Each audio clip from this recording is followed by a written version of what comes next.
So good evening, everybody. Thank you for coming to our event, Nakba today, an ongoing process of Southern colonialism, with Dr. Rabab, Abdulhadi, and Dr. Linda Quiquivix. Before we begin, we open by acknowledging we are on a land-grant institution and acknowledge the Tongva peoples as the traditional caretakers of Tovangar, the Los Angeles Basin, and South Channel Islands.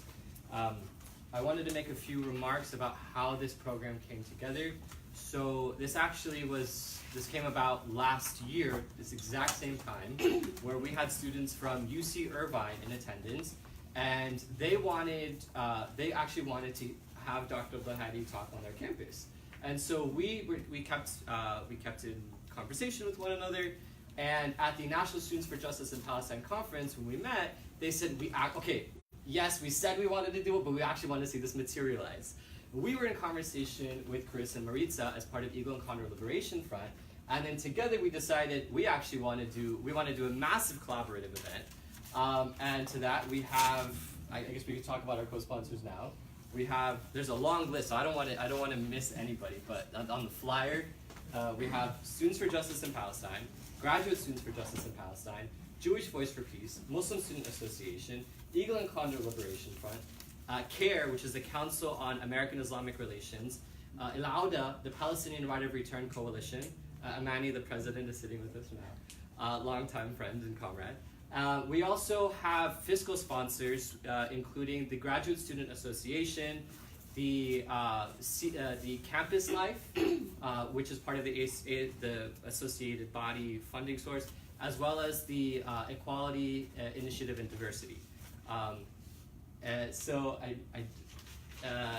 With that, I also wanted you to say a few remarks, and then I had some more that I wanted to say. My name is Christian. I'm part of Eagle and Condor Liberation Front, which is a political intertribal organization here at UCLA. I guess just bouncing off of Salim, our organization wanted to co-sponsor this event and really be here and have a presence because as Indigenous students of the Americas, we wanted to really support the efforts and the organizing that's happening for justice in Palestine. So this is kind of showing our solidarity as well as really trying to be in conversation with Indigenous struggles across the world. Yeah. Thank you. So I also wanted to make a few remarks about what happened earlier today. So we are talking about Southern colonialism. So today I'm a TA in a class in anthropology, the anthropology of race and racism, where we invited Dr. Rabab Abdulhadi as a guest lecturer to talk about Islamophobia and its connections with white supremacy and Zionism. And the content of the talk was absolutely critical, absolutely amazing. It was stretching back to 1942 and the emergence of Islamophobia as a, what did I say? 1940, okay. 1492, not the other way around. And in any case, during the question and answer period, Dr. Abdulhadi was attacked by some students in our classroom who felt so entitled to take up such space in our classroom and to attack an invited scholar and professor who's coming and teaching about Islamophobia because they didn't like the content of what was being shared. And I think that in the spirit of teaching about Southern colonialism, we have to acknowledge that we're in every single aspect of our life, on campus, beyond campus, that we are still fighting against Southern colonialism, Islamophobia, racism, land theft, dispossession, and suppression. And Dr. Abdulhadi ended the talk by talking about McCarthyism, and the irony being is that sort of tactic of attacking a scholar talking about Islamophobia, Zionism, and Southern colonialism was in and of itself a manifestation of this new McCarthyist attempt to censor and suppress critical and justice-centered discourse about Palestine and Palestinian liberation. With that, I think we're going to do introductions. We're going to have Dr. Linda Quiquivix go first, then we're going to have Dr. Rabab Abdulhadi go after, and then we're going to have a 30-minute Q&A at the end. I have the privilege and honor of introducing a good friend. Dr. Linda Quiquivix is daughter of the undocumented migrant community of California and granddaughter of the Mam Maya people of Guatemala and Mexico.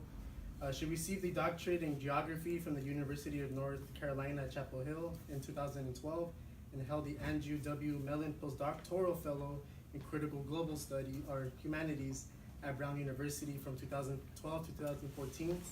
She places her university training at the service of under-resourced communities in Palestine, Mexico, and the U.S. who seek clean water, land, and tools to build and strengthen their collective autonomies. She also facilitates free university-level history and philosophy seminars in public parks and living rooms in her hometown of Oxnard, from which participants have created an all-volunteer seed farm and founded the Oxnard Heirloom Seed Library to help address food insecurity, rebuild respectful ecological relationships to Mother Earth, and build communal climate resilience. She is also working on a book manuscript that places the Palestinian struggle in conversation with the genocide of the Americas and the transatlantic slave trade. Her manuscript is entitled Palestine and the Wretched of Empire, Race, Cartography, and the Afterlives of 1492. Thank you. Thank you. Thanks, everyone. I'm really happy to be here. What I'll be presenting today is a workshop, basically, of the book manuscript I'm working on that Christian mentioned, Palestine and the Wretched of Empire, Race, Cartography, and the Afterlives of 1492. What it will do is it will provide a kind of a brief background, kind of like a 101 on Palestine, but taking it back to the beginnings of 1492, because a lot of the time when we talk about Israel-Palestine, we start in the 19th century when Jews were fleeing Europe from anti-Semitism there. And while that is accurate and very important, a lot of the time what it does is it pits this as just an Arab-Jewish conflict or Palestinian-Jewish conflict. And what I want to show in the work that I do is how this conflict is a product of the world that was built in 1492, and therefore all of us are connected to it. And it's something that I came through precisely because I come from the Americas, from indigenous peoples, and I became really fascinated and obsessed with what was going on in Palestine, Israel, without knowing one Palestinian, without knowing any Arabs, Muslims, or Jews. It was because I was so interested in borders, particularly because I've been a child with families and communities that have always talked about the border crossing in US-Mexico. And when I started to learn about, just as a self-study, about what happened in Palestine, I started to look at the borders there, and I noticed that their construction was not all that different from the construction of other borders. And so then that told me there's something that's connecting us in this world, is connecting our oppression, and is connecting our possible resistance collectively to that in a joint way, even though we live on different hemispheres, even if we have different contexts. So that's what I'm going to try to present today. And please feel free to interrupt if you have any questions. I'm going to kind of whiz by Palestine, Israel history a bit, and then spend a lot of time giving also like a background on like the metaphysics of the world of 1492, the philosophy of the world, the logic of the world, because I think that in having that conversation, we can all see all of ourselves in it, and then start to ask, are we committed to this world, or are we not committed to this world? And that's, I think, the level of conversation that needs to be had when looking at this struggle, but other struggles as well. So I wonder if we might be able to turn off one set of lights, if that would be okay. I can try to experiment. Cool. Is that okay? Great, thank you. Cool. All right. So as I mentioned, usually when we start talking about Israel-Palestine, we begin in the 19th century. But what I like to do is I like to begin right when, immediately after the Americas was quote-unquote discovered by the Iberians. What takes place immediately after these lands are found by the European discoverers in the Iberian Peninsula is that the Portuguese and the Spanish rulers start to fight over them. And the Pope steps in and decides, so that you two don't fight because they're two Catholic kingdoms, we're going to cut a line, and this is, you've probably heard of it, the Treaty of Tordesillas in your high school textbook. I heard of it in high school, and I didn't care about it, but like now I care about it a lot. It's really, really important. And what it said is that everything east of this line, Portugal can go colonize, and so that's why we have colonization of Africa by the Portuguese all the way to Asia. And we also have this part here, which would become Brazil, and that's why in Brazil, Portuguese is the language spoken, not Spanish. Everything west, the Spanish could colonize. So then we get the Portuguese colonies, we get the Spanish colonies. What this does, they weren't able to map that line, but what was really important about that line is that it inaugurated linear global thinking. The idea that the globe was a whole, this is what 1492 does. A concept of a globe that is whole, lands that were previously unknown are becoming known, and then this idea is inaugurated that one can step outside that globe and cut it and divide it and own it. So it's a massive separation between people and the world. Is there a question there? Sorry, what did you say the line was called again? The Treaty of Tordesillas. So we'll come right back to that. Now we'll move over to our area of interest, which is the Middle East and North Africa. I'll zoom in there. This is the Middle East and North Africa circa 2000s, and you see that there are borders there, but there weren't borders there before.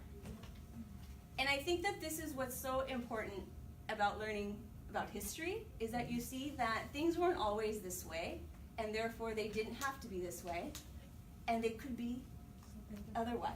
Mm-hmm. So if you can kind of see, it's not showing up too much, but here, I'll take those borders out, and you'll see this was the boundaries of the Ottoman Empire, and it's not even really, it's more accurate to call them frontiers because they blended with other empires. Borders, as we know them, are a very new construction. What was important for the Ottoman Empire was not only land, but also seas. But we'll talk about that in just a little bit. I want to zoom in into where we're going, which is Palestine. And we'll notice that while in the 1800s the Ottoman Empire was unified, there weren't borders. By 1923 we get Palestine's borders, and before that we start getting other borders. This happens with the fall of the Ottoman Empire. What happens with the fall of the Ottoman Empire? Well, what's happening as a prelude to that, again, the seas are really important at this time in the 19th century. It's not just land, because shipping is king for commerce in a lot of ways. And Russia up north does not have a year-round warm water port. It's looking for, it needs to get access to the Black Sea by asking the Ottoman Empire for permission to cross. At the same time, so this is Russia, and then at the same time you also have France and Britain fighting over who's going to be the strongest power in Europe. At this time, Britain is now the empire who never has the sun setting on it, meaning it has colonized so many parts of the world that in our modern time zones that we have now, there is daylight in a British colony. So Britain's navy is really powerful. Napoleon has risen at this time as France's leader. And Napoleon is fighting wars and knows he cannot beat the French. I'm sorry, the British. So what he does is he turns his ships not to the British, but to the Egyptians. Why? Because what Napoleon would like to do is to cut a canal right here so that France could have a shortcut to India, which is Britain's major colony. Right now, Britain has to go around Africa, and this would create a strategic geographic advantage for the French. So what Napoleon does is he sends his he goes with his soldiers and his seamen, and he takes a bunch of scientists too, and ends up studying scientifically the region. Goes to Egypt. This is then the maps that they start drawing, which are the first modern maps of the area. And by that we mean scientifically, mathematically accurate on the ground, and can be, and by science we just mean that the experiment can be repeated, and you'll get similar results. You get the same results.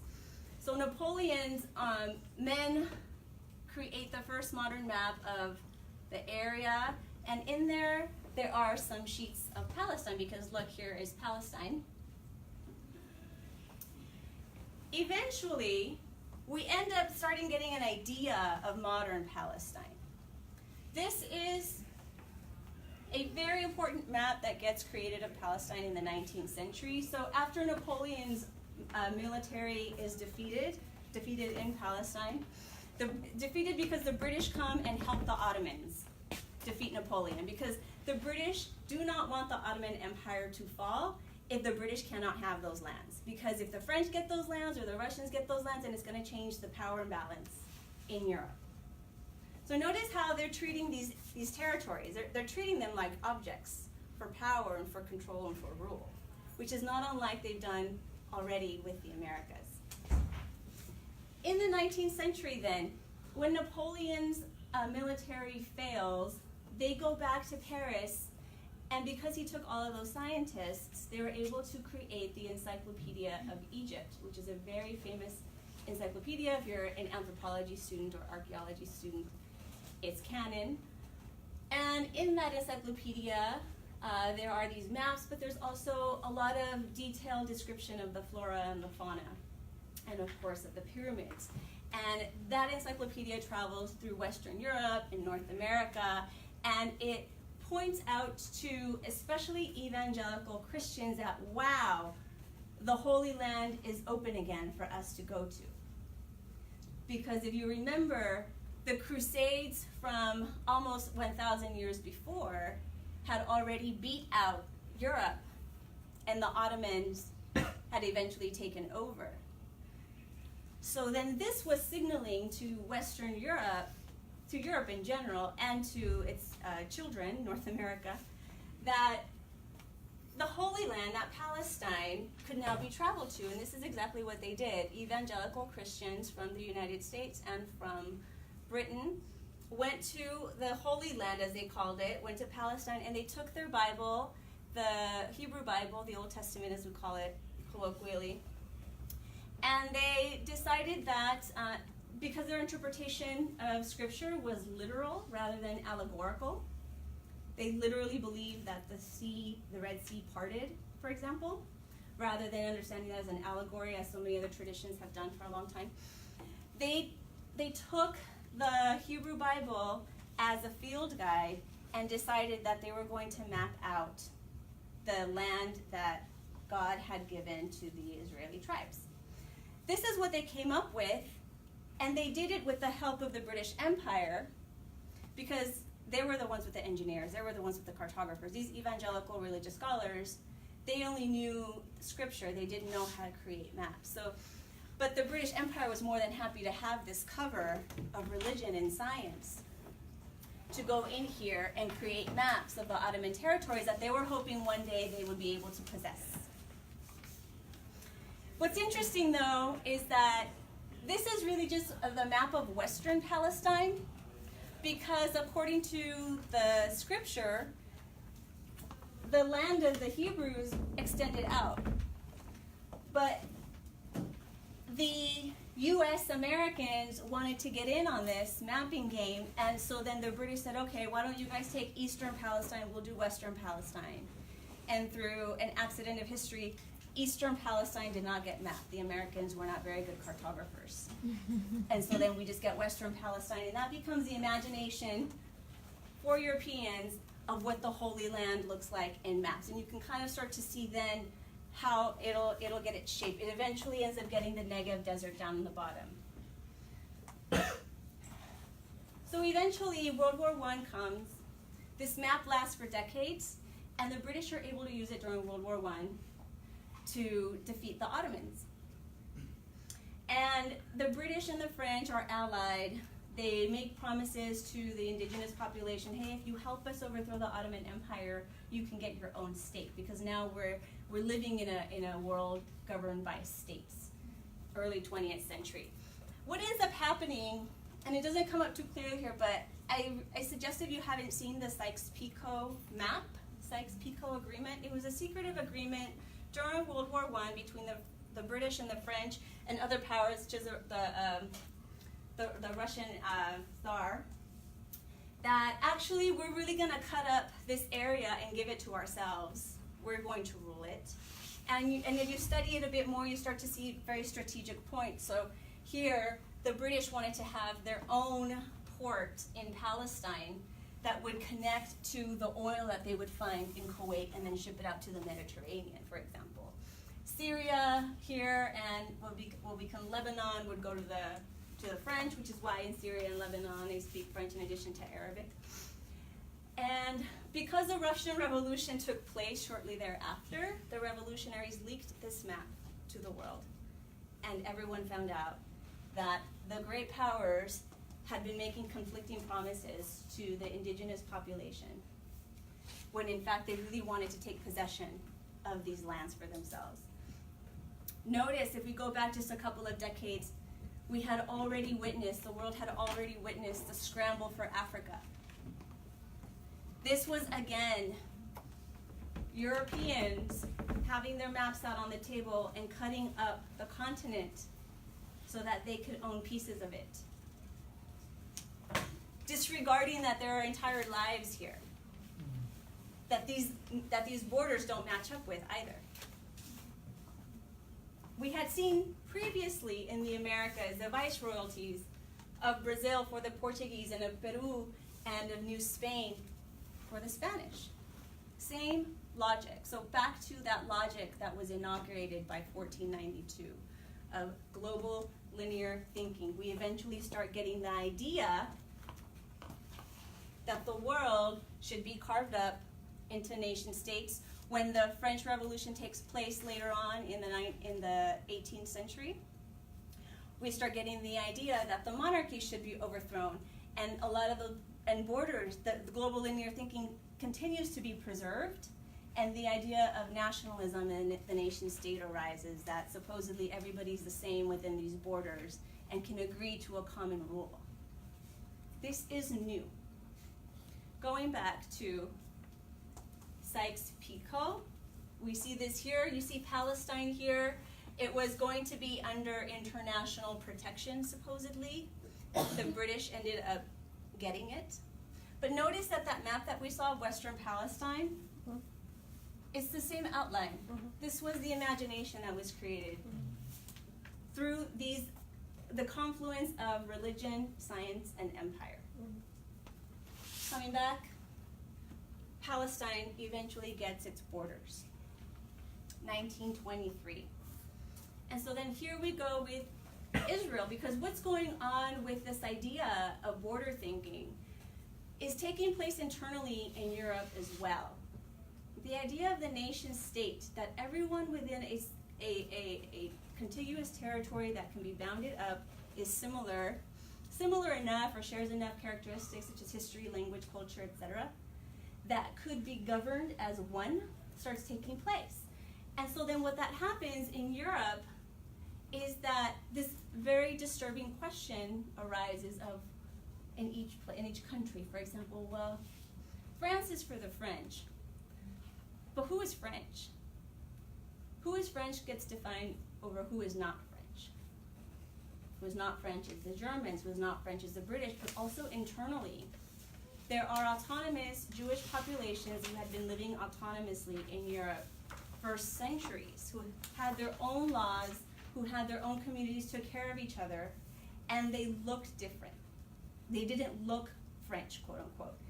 The British, inside Britain, they didn't look British. In Russia, similar. So then these ideas then, that there was this negative of yourself internally posed a problem to these new nation states that were arising. So you get this incredible rise of this destructive anti-Semitism. And so Jews, there are so many, it's really interesting if you want to study the different debates that Jews in Europe have about how they should respond, because very few wanted to respond by going to Palestine and creating the state of Israel. The far majority decided to respond by migrating to North America. There was also really incredible debates among the Bund, who were very anti-Zionist and were anti-capitalist, and they wanted to create an international worker struggle, for example. Zionism, the idea that Jews should live in a container of geography, was a very, very unpopular idea. But it was the idea that spoke to the imperial powers. When the Zionists were trying to create this idea, many of the founding fathers of political Zionism were themselves not religious. They thought, they had tried to assimilate into Europeanness or Frenchness, for example, but they weren't accepted. And so they said, you know, I think that the problem is that Jews are scattered all over the world, and in a world run by nation states, we need to have our nation state. And we don't care if it's in Africa, in Uganda, we don't care if it's in Argentina. Those were actually two proposals. Right. It ended up making more sense for them, for what they were trying to sell to other Jews, if it had some kind of history tied to it. And the way that they sold it was not by asking the indigenous peoples, hey, you know, we are fleeing, we're under persecution, not by having conversations with them about we need a place to live, why don't we create a different world together. Instead, they spoke to the oppressors and told them, hey, we can serve as a, quote, outpost of civilization in a sea of barbarism for you. We know that this is a strategically important area. We can basically be, the Zionists say, we're saying, a military base for you.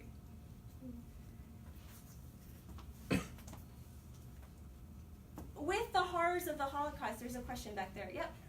It's not a question. I just wanted to appreciate what you're saying, because too often in this conversation I don't see the whiteness of the issues that was Israel mentioned or their proximity to that properly addressed, because even though they weren't necessarily they weren't necessarily like a Frenchman and they weren't necessarily British, they were still white, and that white privilege is what allowed them to be given that license to take Palestine. And I don't know, it reminds me of also even like the nationalism of people like Kwame Nkrumah, because of like an interesting period that exists, and he likes to find the nation in a different way than what's defined in Europe as like about like a common culture and stuff, and then he recognized the nation as a temporary necessity in order to like throw off the colonizer, as I think also stated by Franz Fanon, but also like those people don't necessarily recognize that it is like very seriously a temporary necessity. Yeah, that's a really great point. There are different ways to understand nationalism, and it all depends on like what the end is for. So like nationalism can bring people together in struggle, but then to what end is always the question for the critique. Thank you. So then we have the Holocaust taking place in Europe, which again causes a massive crisis. And what happens within Europe, though, is that instead of it self-reflecting, hey, we're racist and that's a problem, what they end up doing is they export their problem out. So they carve up Palestine.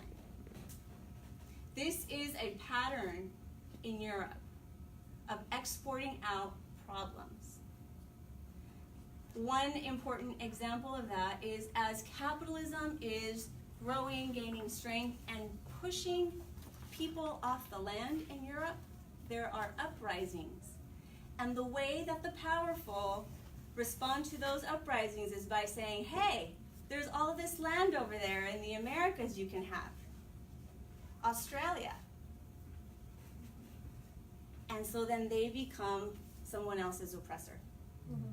because now their lives are committed to the theft and to the genocide of those in that lived on the land. So again, exporting its problems out rather than self-reflecting. The problem that gets put onto the Palestinians, who don't get a state. They were under a British mandate this whole time.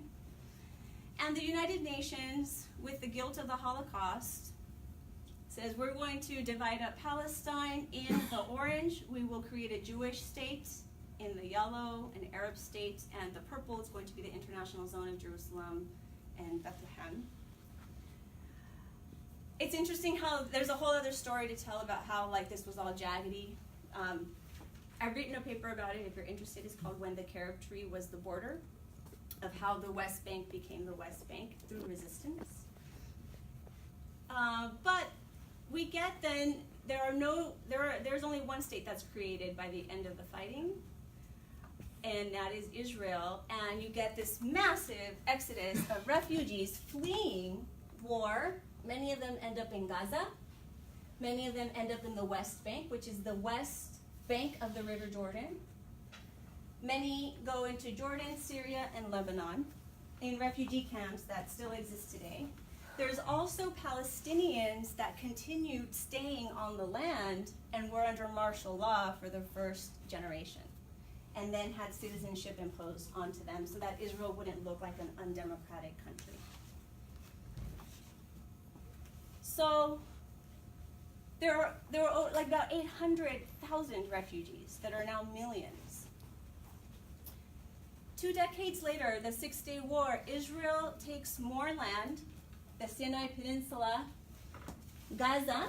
It occupies the West Bank and the Golan Heights of Syria, and immediately starts to settle those areas. And at this time, it's really interesting to study the Palestinian liberation struggle of the 60s and 70s because it was very regional and global. And what Israel and the United States, its new ally now, is trying to do is to isolate it. And it does that by giving back the Sinai Peninsula to Egypt, by saying, we're trading you land for peace. You have to neutralize yourself.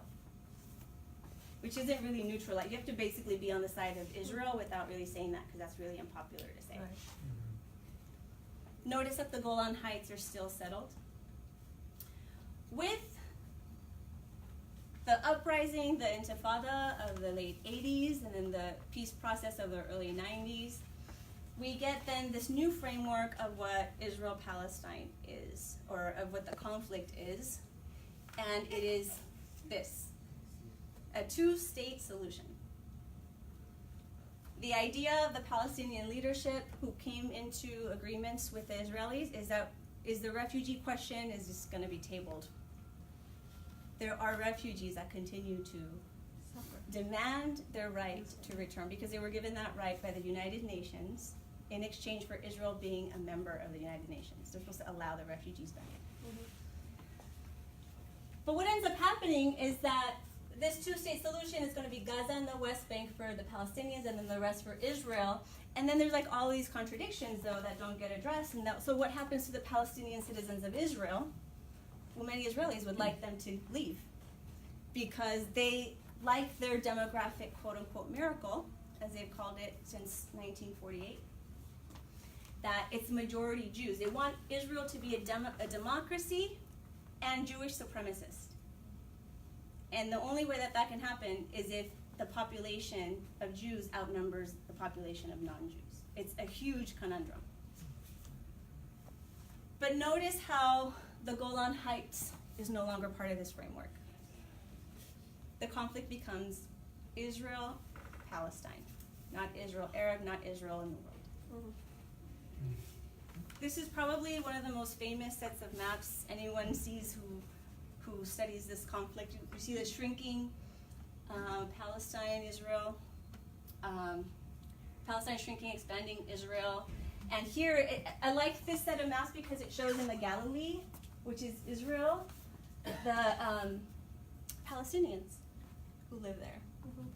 So what is being said now is and Israel, by the way, controls all of the West Bank, inside and outside. It used to control the inside of the West Bank, and now just controls the outside, and so it could just bomb it more easily by not having settlers scattered within. It's just like one containered prison. So I'm going to skip then forward to the argument. Feel free to interrupt, though. The world of 1492, what is that world? Here's our metaphysical discussion. Here's our philosophy, which is sadly not questioned, this world. It acts as if it's natural. The world of 1492, in addition to cutting the line that said this is the Portuguese and this is the Spanish areas, it created a more fundamental line, and that is the line between non-Europe and Europe. Europe was warring amongst itself, and again, wanting to export out its violence, it said, non-Europe will be the space for violence and lawlessness. Europe is the space for peace. This is like the beginnings of international law, of these agreements, of these contracts.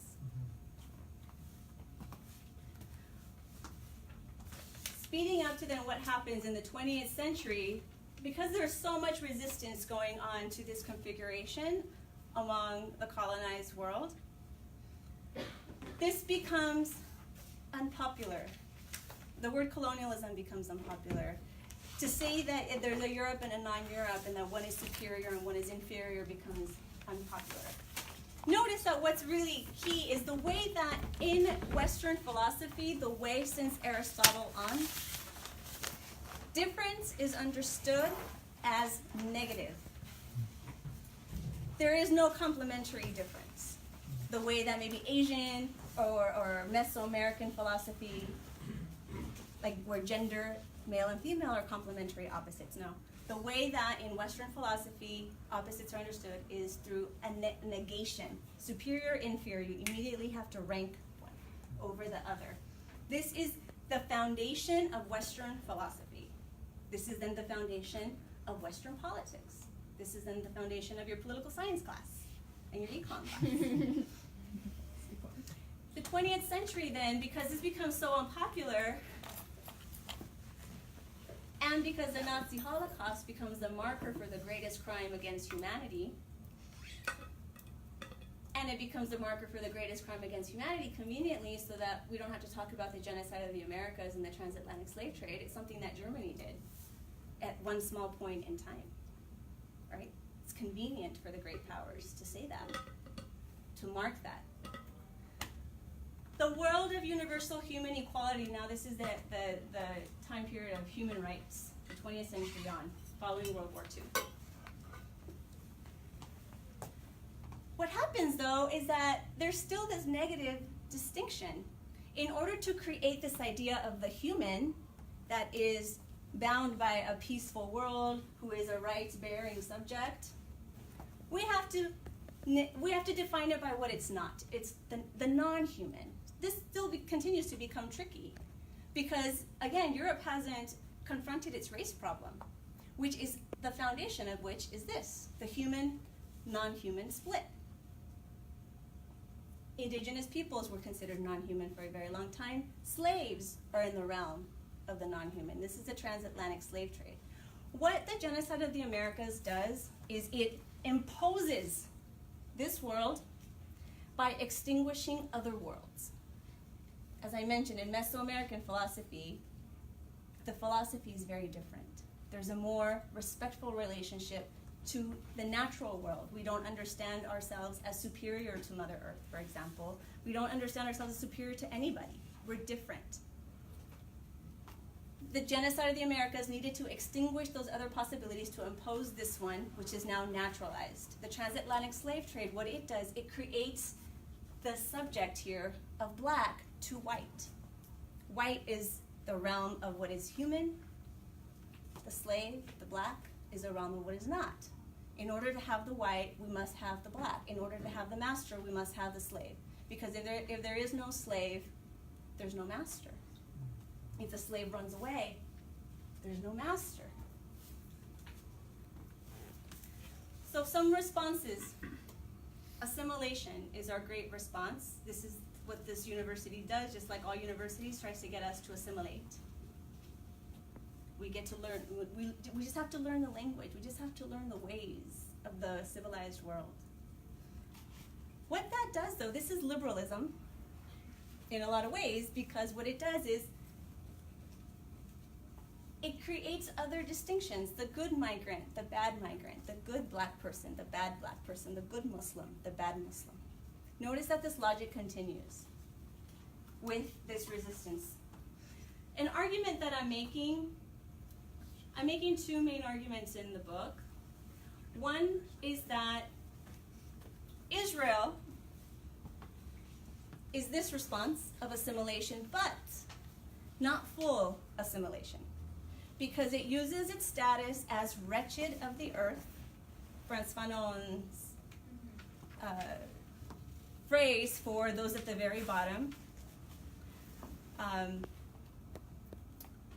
Israel uses its status as wretched. It reminds us of the Holocaust so that it can deflect criticism from empire. This is a new moment that we're in now with the 20th century. Before, the empire, the great powers would be totally happy to say that there's a distinction between Europe and non-Europe, between white and black, etc. But now that it thinks of itself, it wants to think of itself as good, as benevolent, as egalitarian. There is a lot of commitment to be anti-racist, which you would think is great, except that if it's not going to deal with its entire level of oppression and of negation, what it's doing with Israel is it's using Jewish struggle to whitewash empire's crimes. And so then the anti-Semitism deflection. Whenever anyone critiques Israel, immediately you're called an anti-Semite, even if you're not. This is the title, Palestine and the Wretched of Empire. And my argument is that any of us can become this. Barack Obama, in a lot of ways, was this. For empire, he did a lot of work for those 8 years to make it seem as if the United States was benevolent. And then we get Trump, which is like the more naked face of what the United States is. Another argument that I'm making is that, remember that in the realm of peace is the realm of international law. When the Palestinian leadership went into the peace process with the Israelis, they genuinely believed that Palestinians and Israelis could be two sovereign powers in this realm of international law as equals. So as a geographer, what I do and what I did in Palestine when I was living there and researching is looking at the way that maps are used, and a lot of my attention was focused on how the Palestinian leadership ended up creating its cartography body, like its mapping body, because it didn't really pay too much attention to maps. Maps in a lot of ways, like if you live on the land, you don't need a map.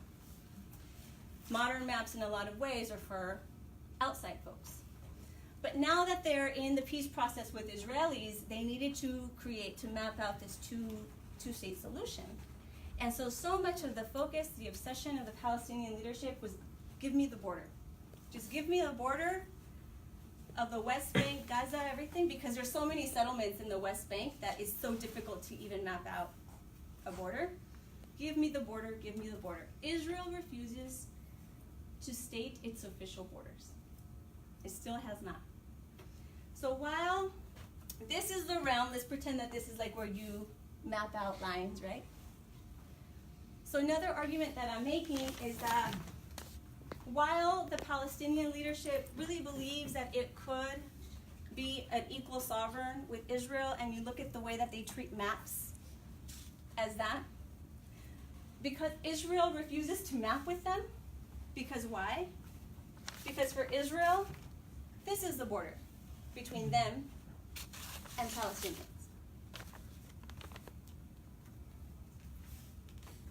Someone mentioned Frantz Fanon. Frantz Fanon is one of the great thinkers of anti-colonial struggle, and it's from his work, among others, that I lean on. Frantz Fanon details this logic. in his work, and critiques assimilation. And even critiques staying here and calling, the black or the colonized superior over the white or the non-colonized. He wants to get away from the superior-inferior relationship. He says this entire structure is the problem. If you look here, this is from friends in Mexico who published the Spanish language edition of The Wretched of the Earth, Los Condenados de la Tierra. And they have a graphic here, and I'll zoom in. And it's similar to what I've presented, a little bit less abstract. I like it. It's got a little bit more detail. Because notice that the line between human and non-human is not straight, it's jagged. This is to show that this is always contingent. This is a conflict. There's a struggle. This is not static. Here is white, here is black. For Fanon, what we need to do instead of assimilate, we need to go with the wretched and not stay there. We can't stay there. We need to radiate out and create a different world. We need to exit. That exit means not just in our minds, but the way that we live in our lives. Like, how is it that how can we create lives where our lives don't depend on the destruction and death of other life? And just thinking, like, for example, our electricity here. Where did we get our electricity? Where do we get our water? If we follow that, it can be really traumatizing if we care about other life, because we start to see that there are a lot of other lives that have to die in order for modern societies to exist. And this is what I mean about commitments. Who's committed to that and who's not committed to that? This is at the end what Fanon was looking for. Who's going to make this exit? And then notice they're still colonized. Recognizing some colonized, some black people, some oppressed people are not going to want to exit. They might be too afraid. Or there might be a place for them where it's a little bit relatively more comfortable than other colonized. I'll end it there because I think I'm at time, but then we can maybe do Q&A.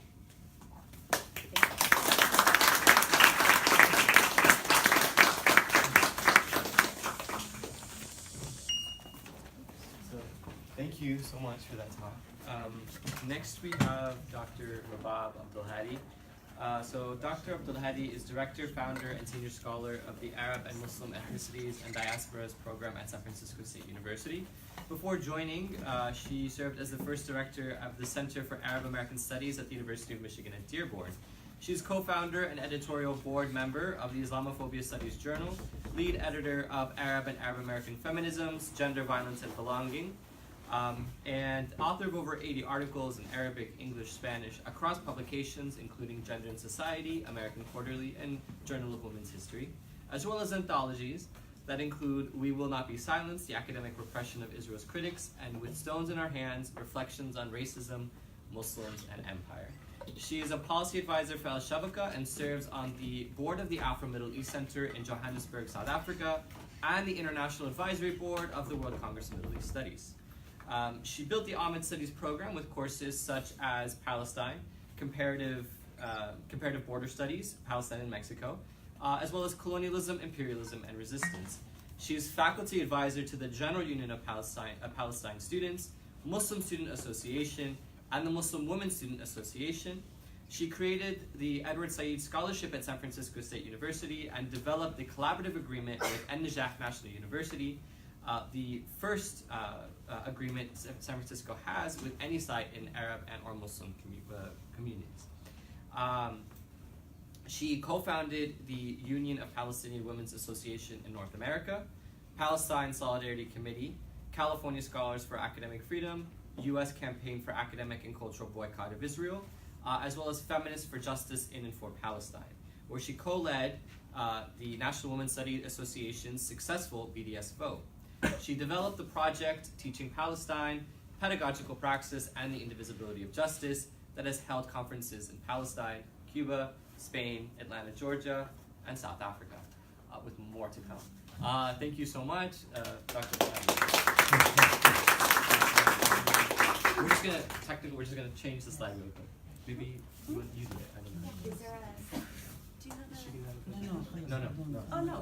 Oh, we You don't want to put the. Okay, never mind. Kareem, can you check on Amu Anis? Can you call Amu Anis? He's here. Haram Daya. Good afternoon. First, I want to acknowledge the indigenous people on whose soil and lands we meet. Secondly, yes. Secondly, I want to thank all the organizers for hosting us here today and for continuing to discuss and analyze and understand and fight against the Nakba. Nakba for Palestine, Nakba for all people. Third, I cannot but thank my lawyers who are such amazing activists and comrades who come to all activities, who organize, who stand on the picket line, and who are day in and day out file lawsuits. Actually, just yesterday, we filed the lawsuit and the state court lawsuit against San Francisco State University. They have already filed the federal lawsuit, and we also filed to demand sanctions against the Lawfare project. So this is not the topic of my talk, but I have to say that. And I have to say that it's actually really incredible. I have a lot of gratitude for everybody here and everybody around the world. Because if it hasn't been for everybody coming together and organizing together and struggling together and resisting to be silent, we would not be here today. And that's really, really important for our campuses and everywhere. I'm also really happy to be sharing the platform with Linda. We met back in 2012 when we were organizing a big coalition for the World Social Forum Free Palestine. And then somehow the program got somewhat downgraded because the Palestinian Authority decided to go seek yet another recognition at the United Nations. So we have so many recognitions, but we don't have a state. So that's a very long history, and that's part of the ethnography that we're working on. But that's something really, really interesting. Thank you also, Linda, for all the analysis and the talk that you gave and the book that you are writing. Because I was also going to speak about 1492 and Islam. I've actually spoke about it this morning in the class. So I'm not going to actually talk about that. But I thought one of the things that I wanted to talk about is to actually say today, well, tomorrow, the anniversary of Nakba, what does this mean from the perspective of Palestinians? And what do you think about all the narratives of both submission, subjugation, and defeat, as well as resistance, steadfastness, and resilience? Yes. That's not No, that's it's just literally okay. just the wires on the. Okay, so Yeah. maybe we should just put it on the No, side so it doesn't yeah. keep interrupting. Okay. So I have just returned from a trip to Palestine, Lebanon, Istanbul. So I have been, actually it's been really great not to be inside the United States, and if people have a problem with this whole Americanist business, we can have a discussion about it. But for me, it's really great to be able to actually decenter what's going on here, the question of white supremacy, the question of aggression, imperialist war, the question of genocide, the question of usurping indigenous people's rights, African American people's rights, Asians, Latinos, poor people, everybody who's actually fighting against empire, and so on. And when I was in Palestine, a lot of people were always asking the question of, what do you think about the deal of the century? So, and I gave a little interview for the Turkish news agency, and of course it came again to bite me. So Campus Watch tried a whole big thing about it, that I'm actually talking about Palestinians have nothing to do but resistance. And so it's not really, it's a no-brainer. But I think it's very, very interesting that there were different discourses going on in Palestine. One was, multiple discourses, but this in particular issue. One was about the deal of the century. What do you think about the deal of the century, where it is going, and so on? And my position was that it really does not concern us. It does not concern the Palestinians. The deal of the century is another failed attempt of Trump at a failed business, because we know now, actually, just if in case we don't know ourselves, the New York Times had actually a big discussion about it and showed that even in his own business he was lying, even in that. And but also it's a colonialist deal that basically tries to consolidate the confiscation of Palestinian rights. there is another discourse that's going, and it basically tries to normalize colonialism and occupation. I mean, that's really what this is all about: confiscating the refugee rights, ending the United Nations Relief and Work Agency for Palestinian refugees, recognizing the Golan Heights as land for Israel, supporting, and he's getting all these awards by naming all these colonial spaces after him. It's very, very interesting to see what happens after, because now there is a very big project in South Africa to take down all the statues that celebrate Rhodes, Cecil Rhodes, and Rhodesia. There's no Rhodesia anymore, right? And there is a lot of attempts here in the U.S. to take down all the Confederacy establishment, all the symbols and so on, to talk about reparations. Standing Rock was an amazing struggle and so on, which we should be talking about all of these things critically. So I am not trying to sugarcoat things and make sure that everything is okay, but I think it's really important for us to look at where is it that people also are resisting and staying steadfast, and that's why we're discussing them. We would not be discussing people, indigenous people, we would not be discussing Palestinians if there are no people left to be fighting for themselves. They're fighting for themselves, and we're here to support them. On the other hand, there is a lot of discourses that were going on around questions of resistance. So for me, in my work, I want to actually just talk about not only the colonial narratives, but actually talk about who is the center of analysis of our work, and what does it mean. And I want to talk about the Palestinians in all their totality, because a lot of the times the Palestinians are segmented. I mean, Linda, you showed about how the colonialist project happened. How did it happen? And so Palestinians are placed in different places. So people start talking about pragmatic solutions. That there are some Palestinians who are in the West Bank, Palestinians in Gaza. The biggest problem the Palestinians have is the political division, not the colonialist continuation of what Israel is doing. That political, if only Palestinians, Fatah and Hamas, can get together and have an agreement, everything will be okay. And they ignore actually the real problem of what's going on, which is colonialism and continuous Israeli colonization and so on. And so if we think about the Palestinians in their totality in a transnational Palestine perspective, I'm not saying that every single place have the same context, people do have different contexts and so on, but there is something that keeps crying out that this is for Palestine. And if this is wasn't the case, we would only be seeing people struggling for the West Bank, people struggling for Gaza, people struggling for this place or that place. But there is something called the totality of Palestine. So I don't think it's an idealistic or utopian thing. It's actually a real thing. People continue to struggle for that. And I think also, I mean, despite all the colonial borders which you've spoken about, I think this is really, really important for us to think about. And one of the things I was very inspired by was a project that Palestinian scholars are beginning, and they presented at the Arab Council for Social Research in Beirut, called Al-Musta'mara wal-Hudud, the colony and the border. Okay, the colony and the borders. And they were talking about how do you shift attention from only thinking about what is going on in the West Bank being Palestine, equating it with Palestine, to actually thinking about things that are broader. And I thought this was really intriguing, and I can't wait. And so in a sense, it is not an Israeli-centric discourse. It's actually a Palestinian-centric and a Palestinian resistance discourse. It was not all, I mean, I appreciate the sort of like the diplomacy of saying the Palestinian leadership genuinely wanted. Take issue with that, but that's another discussion. But I think so. What I really want to talk about on this, the 71st anniversary of Nakba, is to speak a little bit about the question of the right of return. And to talk about what do we think about that, and what do we think about displacement? Where does displacement happen, and how we're talking about it? And I don't think it's I mean, for the Palestinians, the right of return is a red line. It's a non-negotiable. It's not a cliche. It's non-negotiable.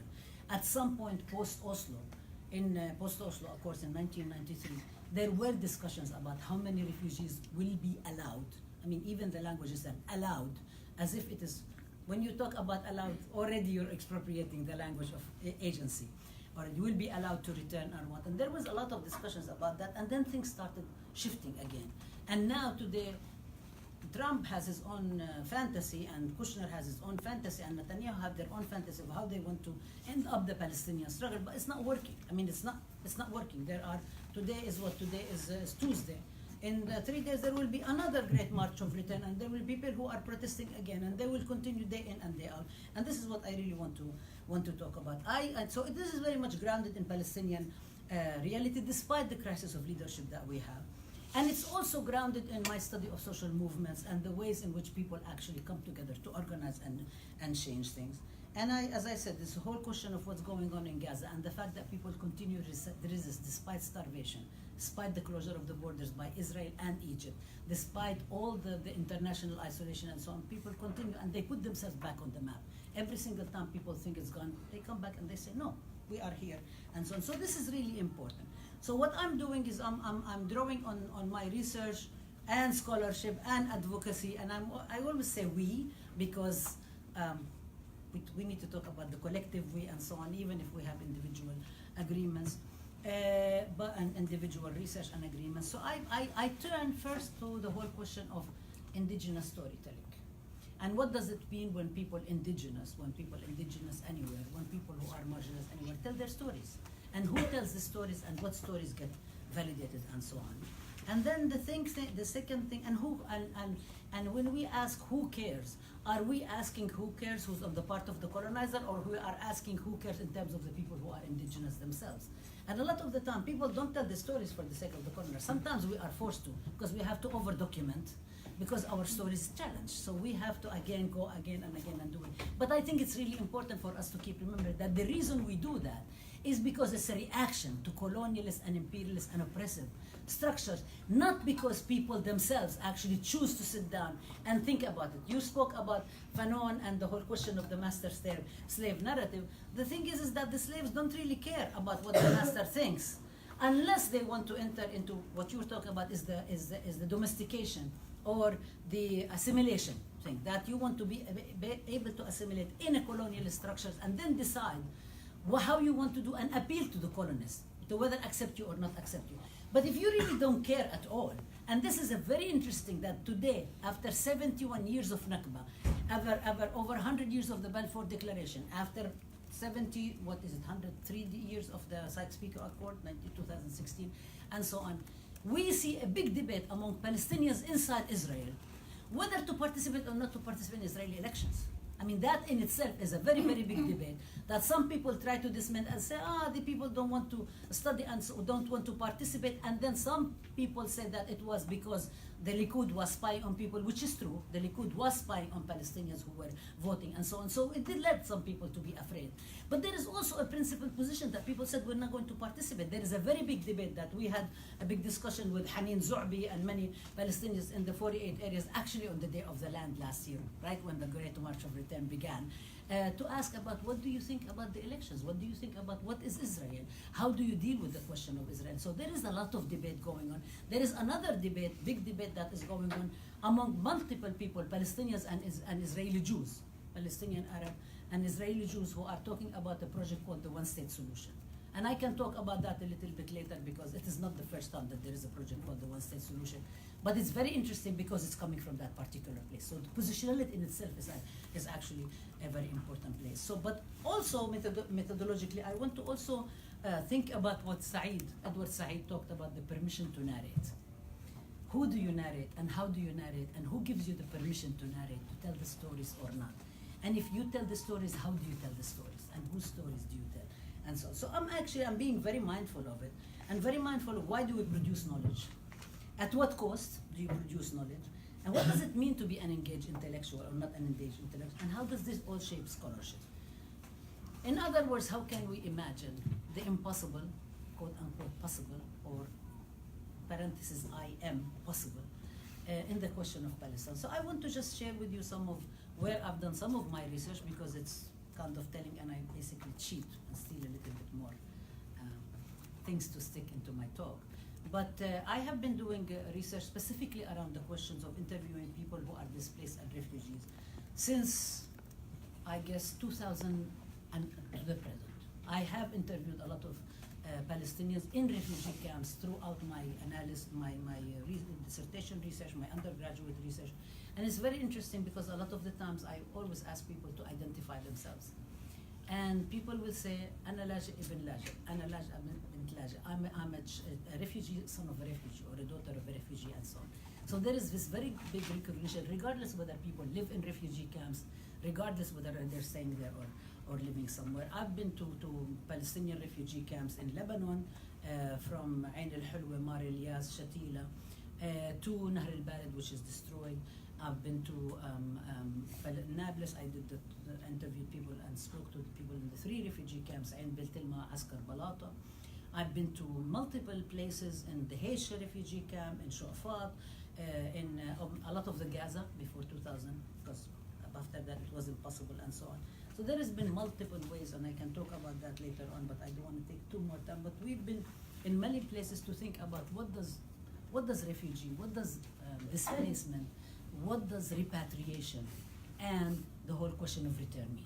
I mean, where does it mean, and so on. And I think it's, and as I said, the Great March of Return was basically a way that if people know about Palestine, it was a way for Palestinians in Gaza to respond in Gaza on the 17th anniversary of Nakba, 1948, to respond to the call of Palestinians in the 1948, and specifically the very important and really foundational poem by Tawfiq Zayyad, the late mayor of Nazareth, who called Unadikum, I call upon you.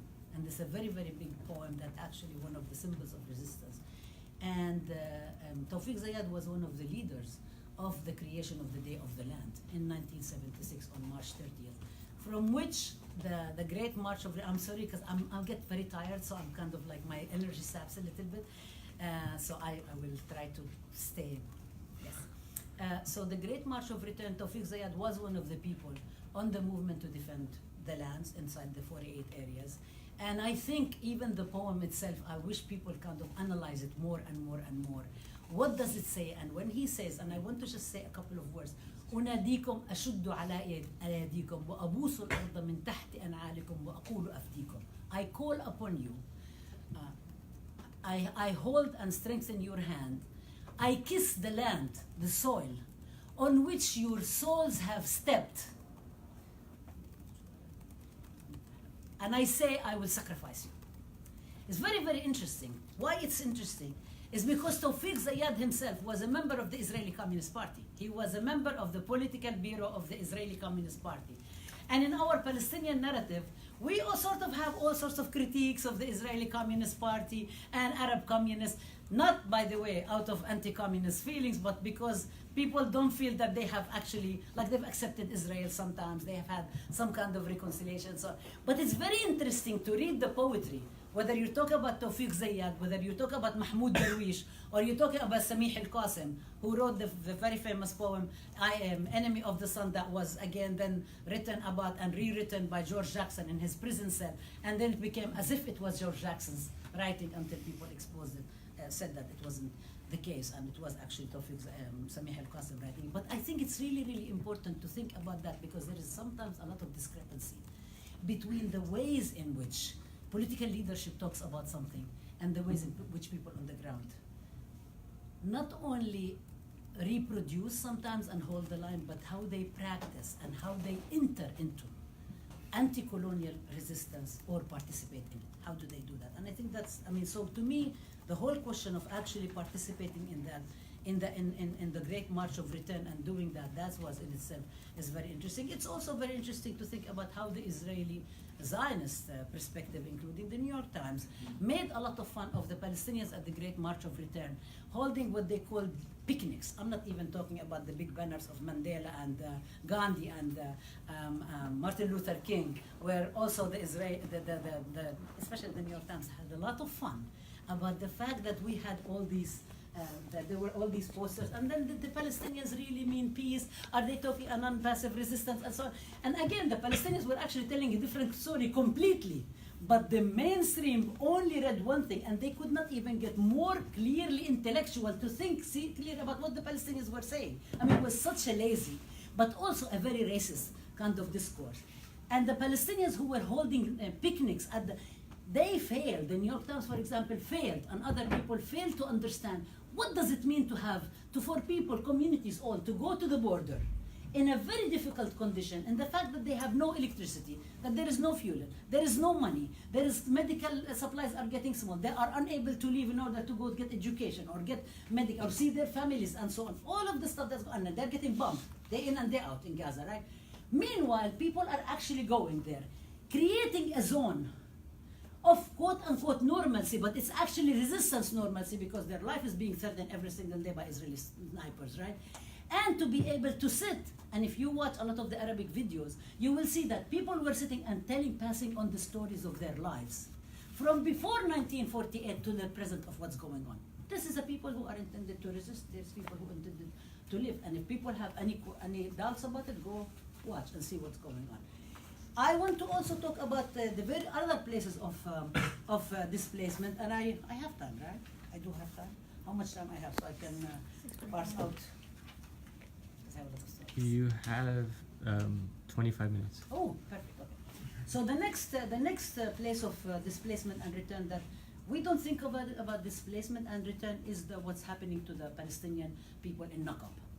First, there is this whole question of claiming that they are Bedouins. Not because they're not Bedouins, they are Bedouins, but the way people refer to themselves as Bedouins in a Palestinian or an Arabic discourse is not the same way that anthropologists or colonialist discourses refer to them as if they're backward, which we were talking about the whole civilization and discourse and so on. And I want to talk specifically about Yaqub Abu al-Qi'an, who was martyred on January 18th, 2017 in al-Hiran, which is a small village in Nakba that is being threatened by destruction and to move its people to another place that Israel built called Hura, which they don't want to go because they don't want to relocate and displace other people. And the ways in which Israel, in order to build a new settlement called Hiran, that's funded by the Jewish National Fund, tax dollars, a lot from the United States. And the ways in which Israel, to dismiss the struggle of Yaqub Abu al-Hiran, said that he was from ISIS, from Daesh. And there is no proof of that. And actually there was a lot of investigation going on. And we found that there is nothing about Daesh. This was an attempt, again, by the Shin Bet, and some of you who are aware of my research, and I can discuss it in the question and answer period. This is very similar to the ways in which, to the ways in which also the killing of Muhammad Abu Khdir, the burning alive, given kerosene and sent alive, was also spread around by the Israeli police as his family killed him. His family killed him to cleanse his honor, not because the Israeli actually themselves have killed him. It's what's really interesting is that Mahmoud Yaqub Abu al-Qi'an actually was a school teacher. He was very much involved. He had 10 children, and all of this stuff has happened. But one of the things that actually was very much interesting for me is that nowhere I could find the stories of his first wife, Hussam Abu al-Qi'an, whom we've met last year. We went to, on the Teaching Palestine project, and we went to Nakba, and we asked permission from people who were involved in Adala, which is a Palestinian group inside Israel. And they told us about her. We said we would like to go, and we asked permission if we could go pay condolences. And she said only the women can come in. And she said, and she talked to us how she educates her children, how she drives, how teaches. Nowhere I could find any word written about Hussam Abu al-Qi'an. So that also requires for us to actually work harder and be much more accountable in what stories to tell and how we do not engage in the invisibilization and the erasure of people who are further, not only further marginalized, but also who are very resisting. How do we do that? And so on. I mean, I can tell you more about, but I'm going to just stop here, but just to say about Yaqub Abu al-Qi'an and al-Hiran and the villages that some people say it's 23, some people say it's 38, some people say it's 40, who are being threatened. That in 2013, Prever, who was an Israeli member of the Cleaners, proposed that everybody will be relocated. Everybody will be taken out and relocated. And it involved 800,000 dunams, 40,000 displacements, and basically people resisted within Israel, and the rest of the world resisted, and that plan for Prever failed. And people are still sitting, and it's very interesting to visit the communities in Nakba to actually see how they are even using solar panels, how they're using different ways to be able to continue resisting and also to be able to educate their children, to do all of this stuff. That's another story. A third story about displacement and return involves the bones of Palestinians who are being held captive by Israeli military and in unknown, supposedly secret military cemeteries around. They're called number cemeteries.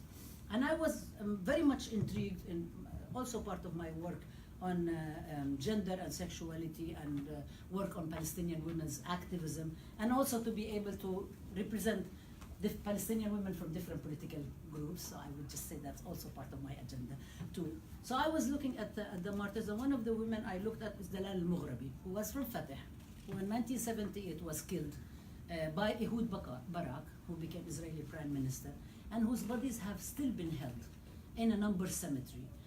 When there was an exchange of prisoners between Hezbollah of the south of Lebanon resistance movement and Hamas and Israel, Israel said that they delivered the bodies, and everybody was watching the coffins and so on. And it turns out when they did DNA that she was not, actually her bodies were not returned.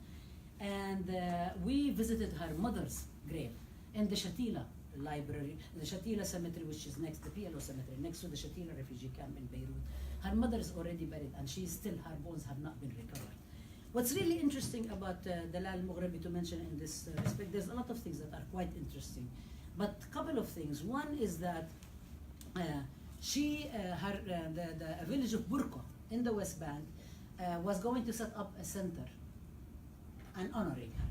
Now the Norwegians and the UN women, because this is also where colonial feminism intervenes, they said no, we are not going to be funding this center because it's going to be honoring a terrorist.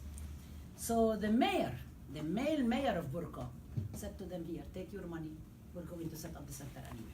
And they set up the center anyway, Dalal al-Mughrabi. And Dalal al-Mughrabi's bones and other Palestinian bones remind me of what happened to Sarah Barton from South Africa, who was kidnapped in 1810 from South Africa, went to Britain, and then was taken, actually didn't go, went, because it's different, very different from actually going by yourself or being kidnapped. They said that she actually agreed, but when we talk about choice, what does choice mean when you have extreme oppression? What does that mean?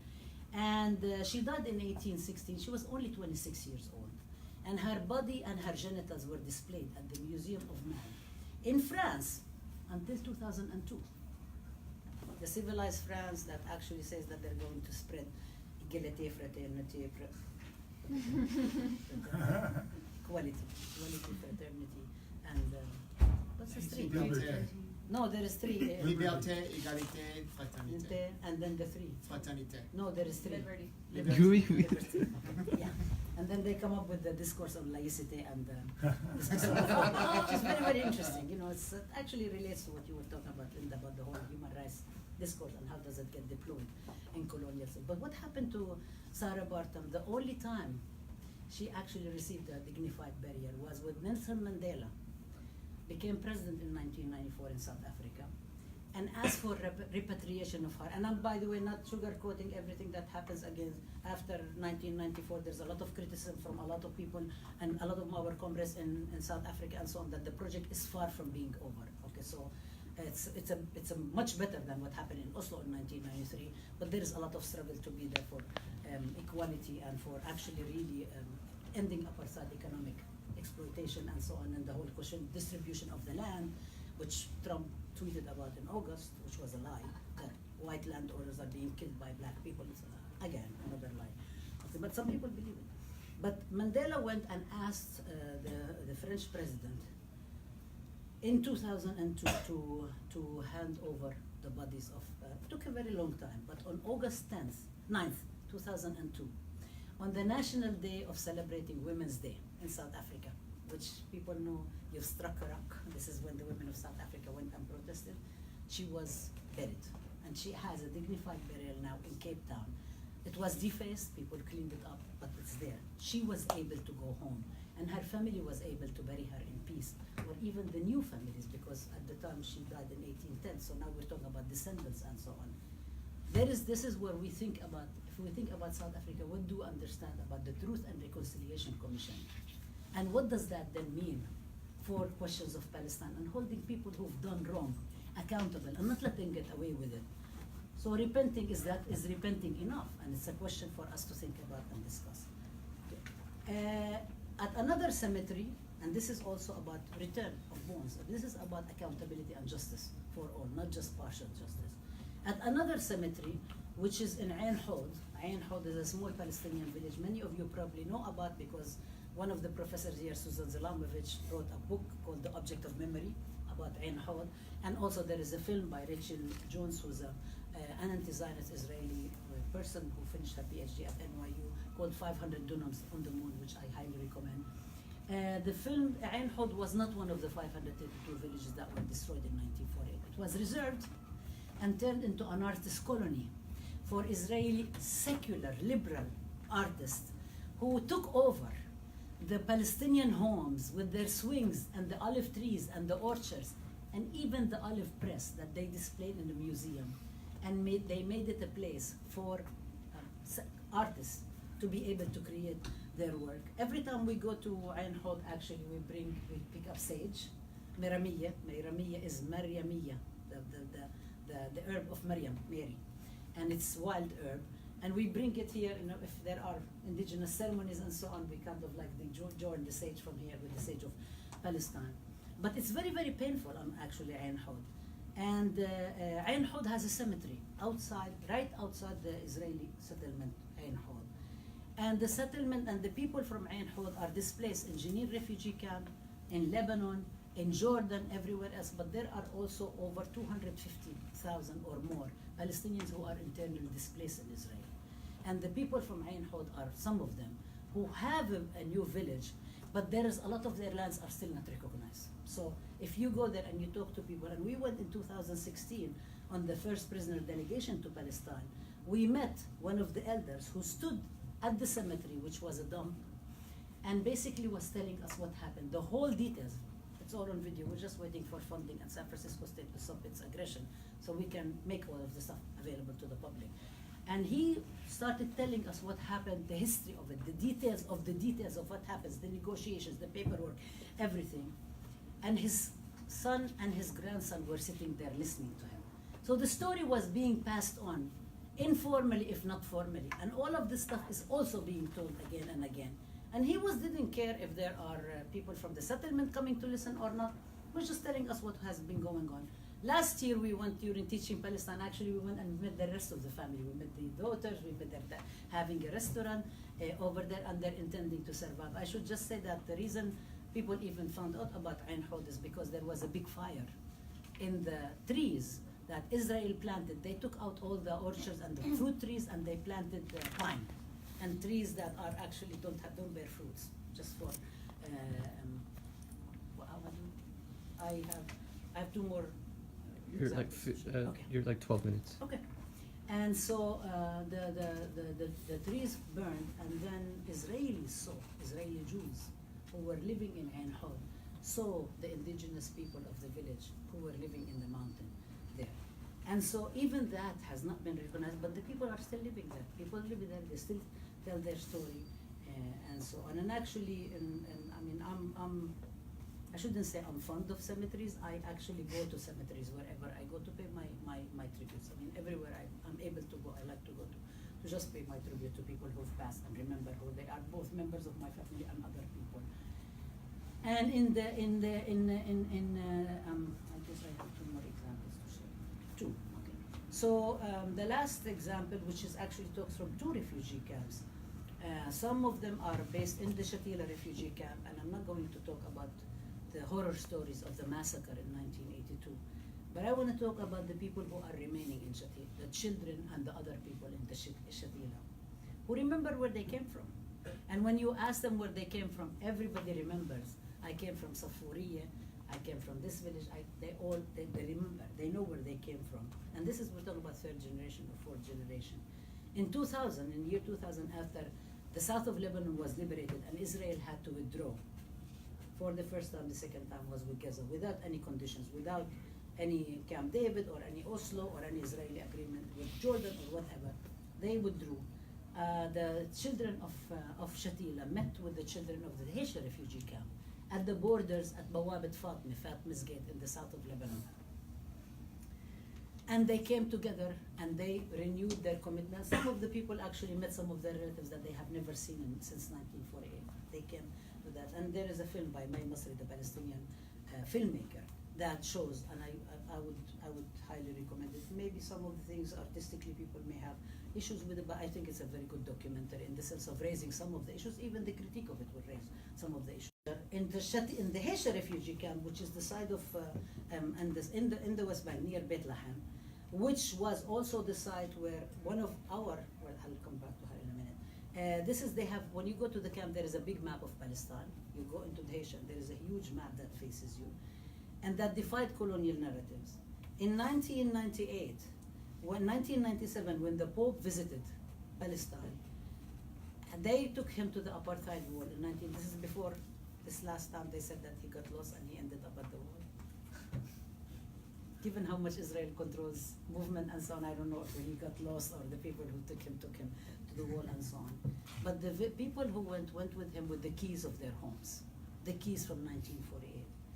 And in 1998, they hanged the Haitian, one of the Haitian centers hanged all the keys in a big place.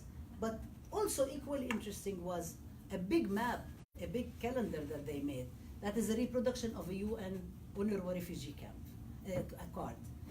And they filled in all the spots with points from Mahmoud Darwish poem, سجل أنا عربي, write down I am an Arab, to remember who they were and where they came from. And this is really also very significant because Mahmoud Darwish at the time when he wrote it, he was actually one of the Palestinians in the 48 areas and one of the subject to Israeli quote unquote citizenship and Israeli rule.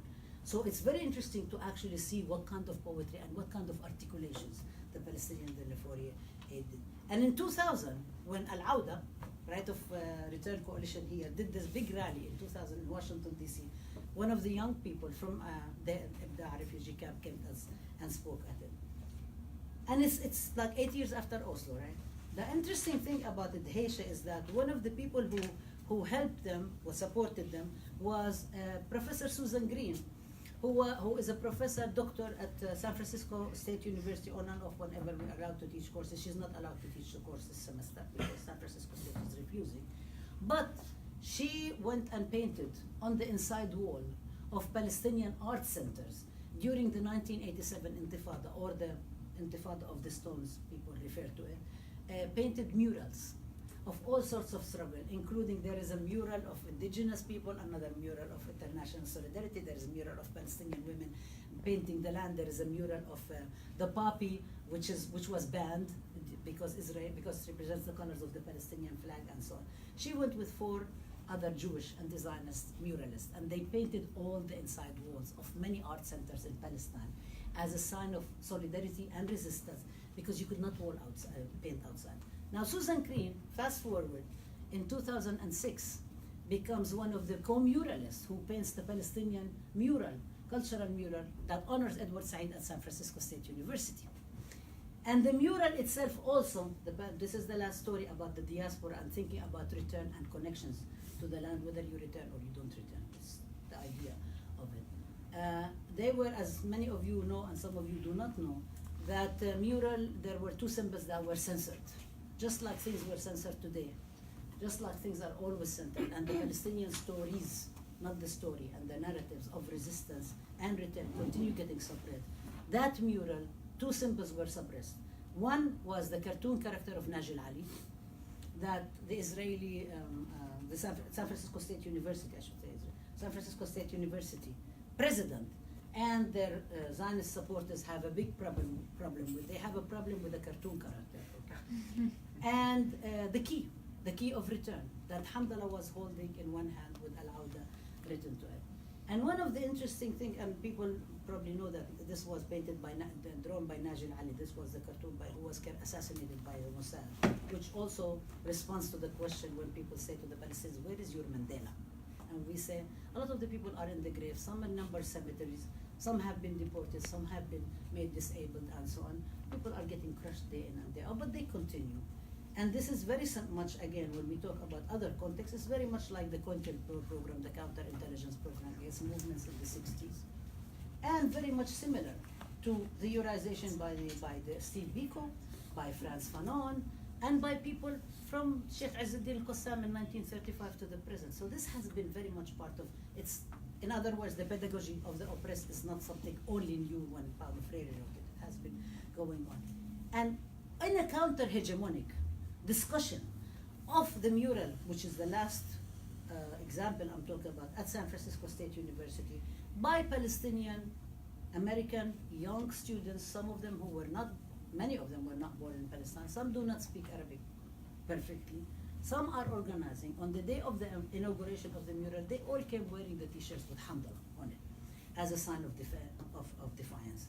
They were also resisting against what happens when people remember what's going on. And last year, and I shared this with you, when we were at the National Students for Justice in Palestine here, which I'm very happy to be back, and you defied and you were able to hold it, and there were some people who were giving legal advice, and students were organizing, and there were designers where some of them were actually former Israeli military, because the language, the Arabic broken language they spoke, reminded me of home. I felt like I was on a checkpoint.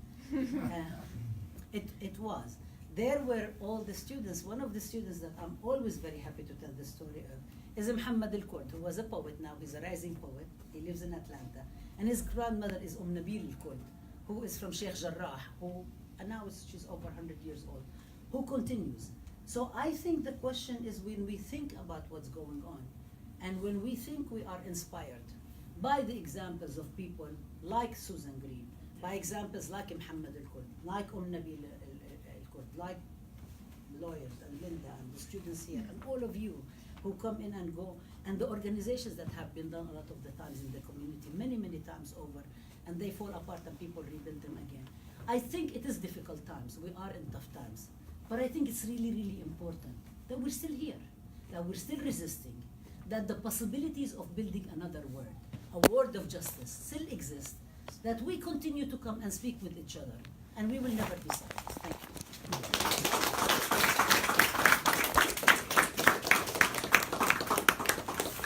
All power to you. Thank you. Thank you.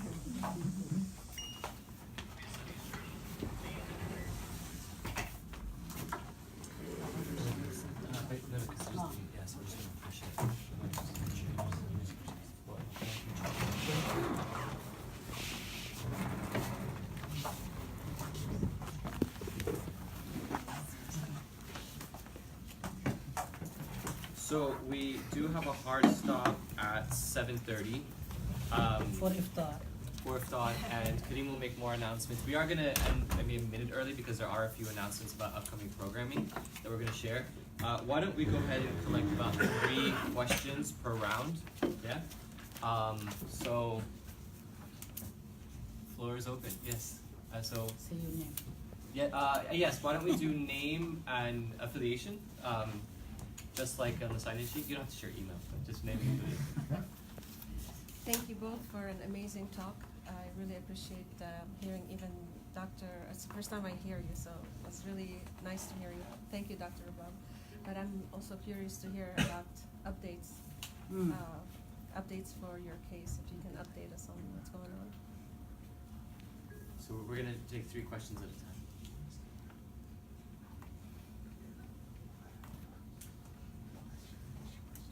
Well, maybe when people correcting their code, my lawyers can speak, because a lot of the times I defy and I pretend I'm not looking at them when I want to answer any questions I want.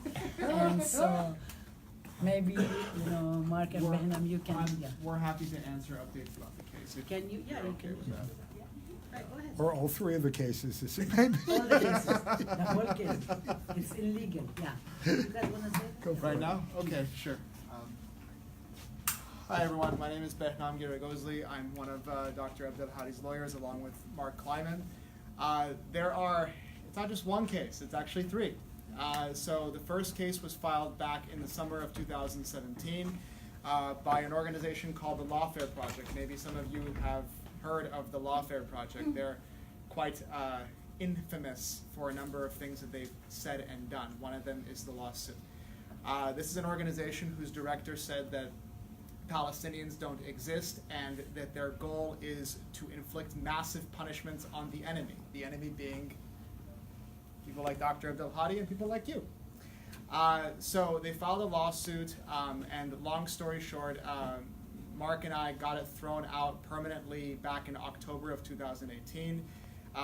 We had some great language in the order from the judge saying that, their complaint was full of barely relevant facts, that it fell so short of the legal standard. At one point in the oral argument, the judge asked their attorney, well, explain to me how any of your claims, how your claims are adequate. And he said, well, which one? He said, well, just pick one.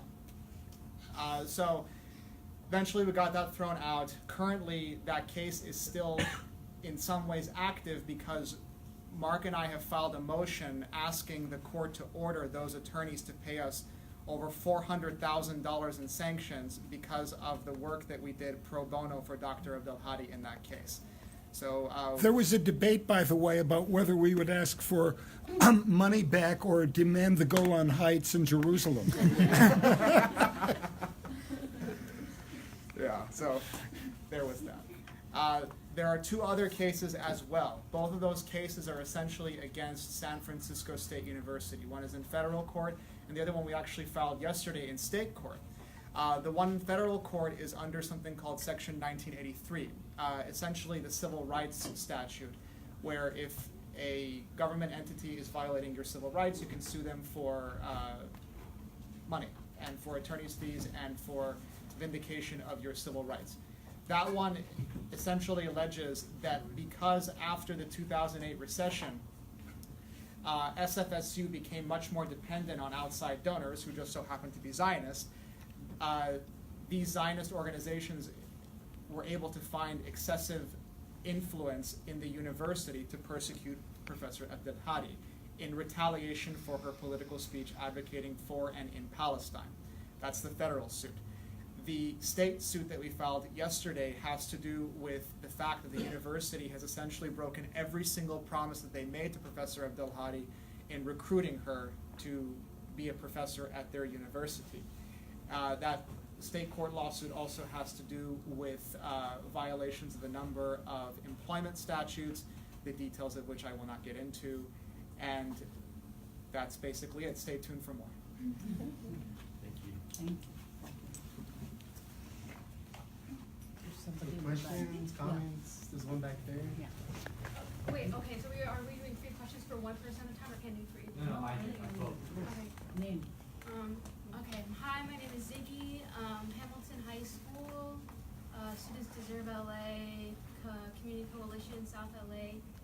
I just wanted to ask you if in your book, when you're talking about how Europe has compartmentalized and distanced itself from like the actual land of the world, like do you talk about the very like shady crossover between like the IDF and specifically the LAPD and how they have kind of and how it's like, you know, very interesting how they you can kind of see the same kind of you know, black-white logic and like, you know, devaluing of black and brown lives in both their like processes and how they have like very concretely like work together and like learn from each other. And is that any kind of that kind of stuff present in your book? Should we just keep with the 3? Yeah. Question. Corinne? I have another question. So, thank you both for the talk. It was very awesome. My name is Kareem. I'm a PhD student here studying material science. I guess like some background for my question. I've been thinking a lot over the past couple days about Gaza. And I remember when I watched Dr. Muhtasib's film about 1948, I noted in my head that Gaza, so I'm very bad at geography, I'm very bad about like conventional political science rhetoric, so, which is not a bad thing, but basically what I'm thinking about here is that Gaza seemed like this place in 1948 that when the Zionists were committing genocide and you know, doing what they were doing, Gaza seemed like this place that was had a place in the whole conflict, but kind of stayed cohesive for a very long time. And then you fast forward into now, Gaza is this place that is, again, like very, you know, cohesive, not in the way that we'd want, but it's very much almost like a time capsule in my head. And so I'm wondering, do either of you have like a knowledge of the historical context of like either the geography or the movement of people? I mean, obviously we can't study much, right? Because literally the region is closed off. But I was thinking of whether or not there's a long line of people that have been there since 48 and continue to be there. One reason being that literally the region is closed, but also because of their steadfastness in the face of what has been 71 years of terror and annexation and war. And that kind of allows me to see the Gaza and the people in Gaza in a different light. I guess I don't want to speak for them, but I definitely respect them for what they do, and also for everything that they've done, including the Great Return March, which was very significant. So that's my question. I've been thinking a lot about Do you mind introducing your how to. My name is Lily Karam, and I'm an activist and a visitor here today. And thank you for the beautiful speech. Now, what Professor Linda was talking about is an eye opener, and it's very interesting analogy of how things are philosophically.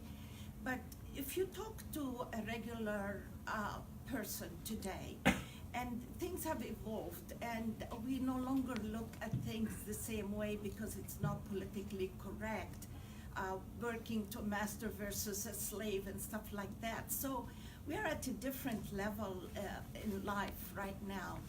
And what I have been noticing lately, and I noticed it in the media, I noticed it from talking even to different people, that the analogy they're using and the reason for the Zionist behavior is because a higher power gave them this country. It's God. You go shopping and you talk to a salesperson and you get in a short conversation, and all of a sudden it's like, yeah, but God promised the land. How do you counter this? How do you actually put a good argument to explain, that is a made scenario that they are successfully using right now? Thank you. Thank you. And just if I may interrupt, I think this is going to be the last round of questions because of time constraints. Maybe we'll take one last question if somebody has it, and this will conclude the Q&A. We'll give each presenter about 5 minutes, just so that we can get out in the 7:30 time. This last question, does anybody have one? Yeah, please, yes. No? Yes. Oh, yes, please, go for it. Me? Yes. Please, every Friday we are on the corner of Sunset and Echo Park. We are 5% of the world population, America, but we have 25% of world population in prison. And each prisoner calling each other $5 per minute. We have to deal with this system. I can't tolerate that. I'm sorry, the people called me. My daughter went to a school and she owes $50,000. I said, tell her to get out. I sent 7 people to Cuba. Medical school is free. What are you talking about, It's amazing that what this system has done, not to Palestine, you remember, all of you, when Bush father and Bush son were in power, thousands of people were on the street in West LA, East LA. You know what they did? They brought Obama as a president. He destroyed the movement. A black guy destroyed the movement. And people, we don't see such a thing, Palestinian, every Friday we are joining us on the Echo Park and Sunset. We are 5% of world population. We have 25% of world population. What the movement is doing for Palestine? It's a big question. Can we just get so your name and your affiliation? Reza Pool. Thank you. So why don't we five, as we said, 5 minutes? I don't care. It's fine. No, you go first. Okay. All right. So I'm going to. I'm gonna watch. When there is 1 minute, tell me to stop. Okay. So I think I actually want to talk about Gaza. What Kareem is asking about. I could just say some things about the history of Gaza. There's a lot to say.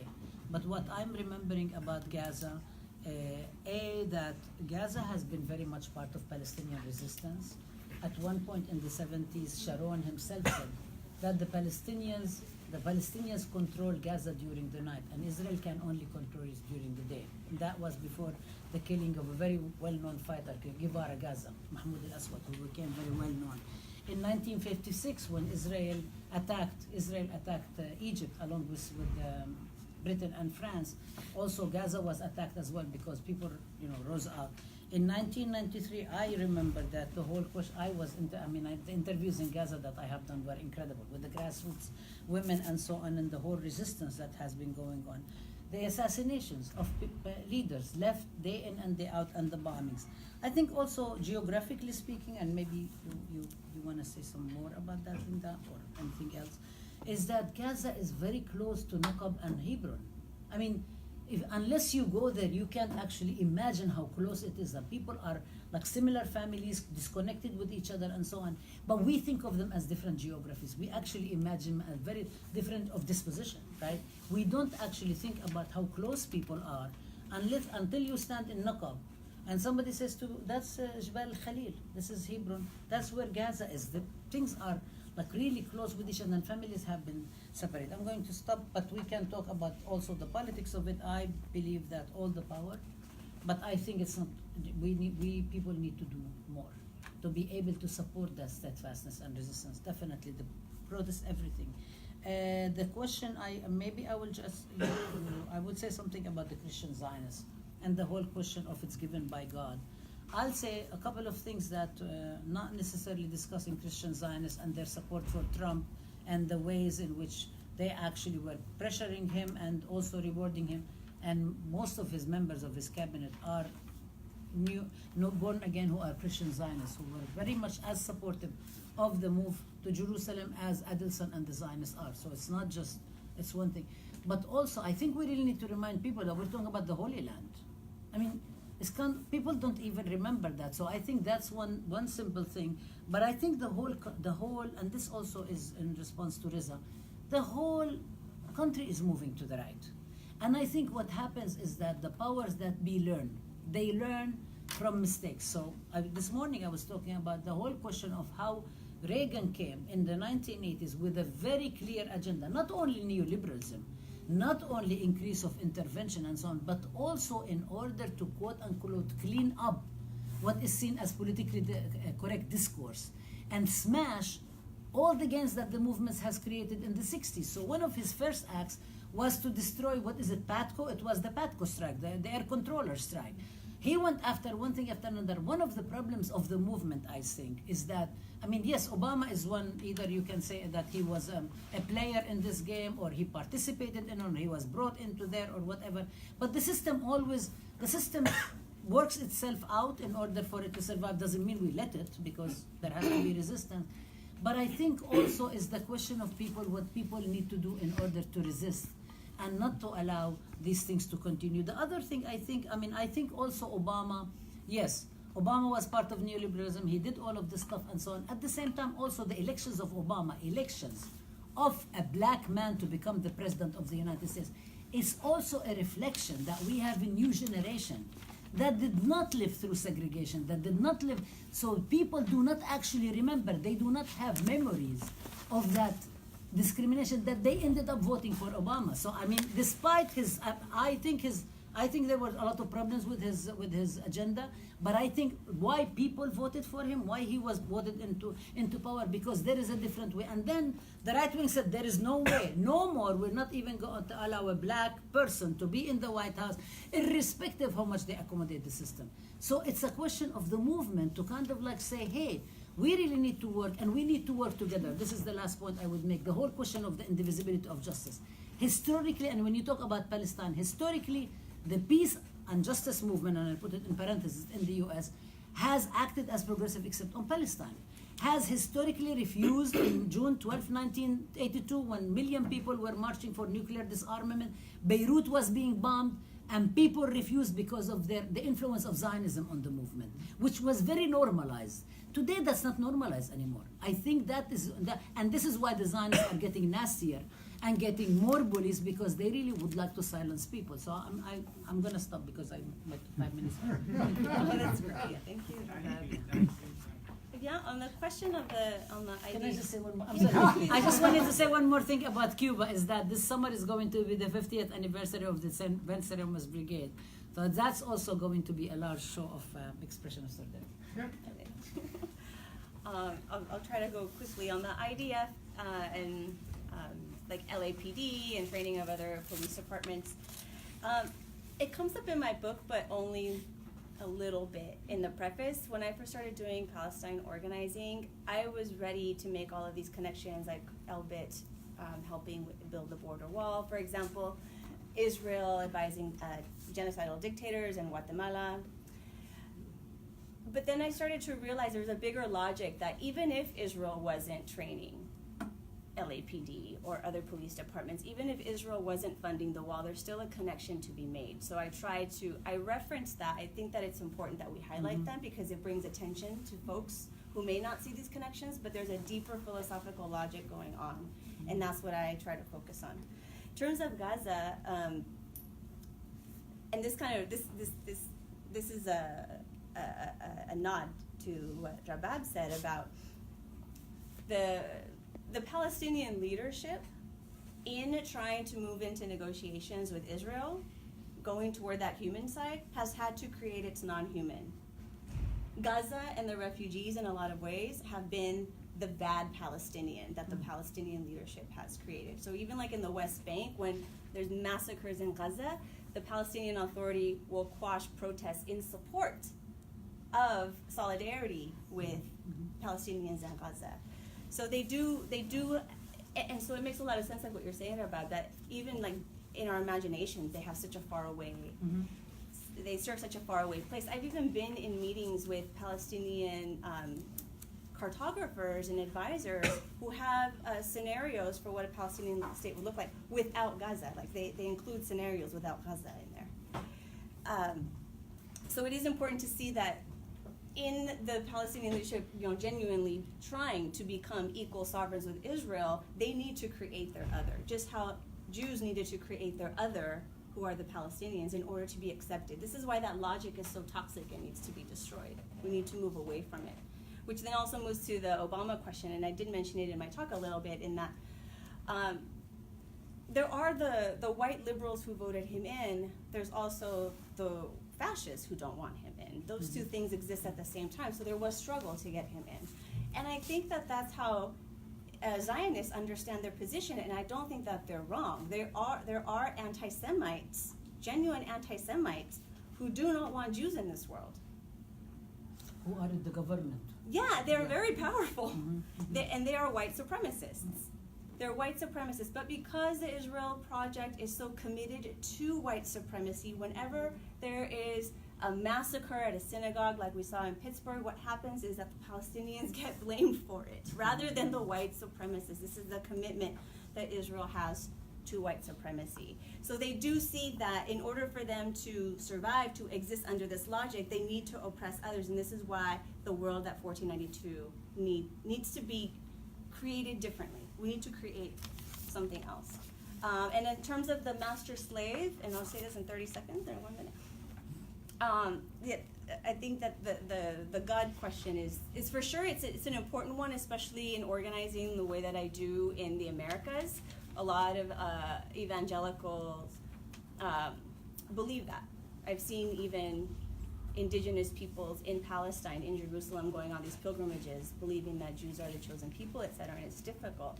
I do think, though, that there is something, at least from my experience, in having these kinds of conversations at that logic, at that level of philosophy, at the level of metaphysics. I teach for free in public parks with homeless people.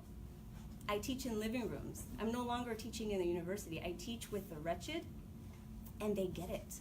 They get it like that. And I found that it's such a difference in the work that I did in the universities, trying to convince university students and faculty and staff and community that Palestinians are human beings. We don't even have to have that conversation when we're teaching in community, when we're giving these kinds of presentations about Palestine in the parks. People are so much more advanced than we give them credit for. I think that they see it because they live it. They didn't have to read it in a philosophy textbook. Thank you.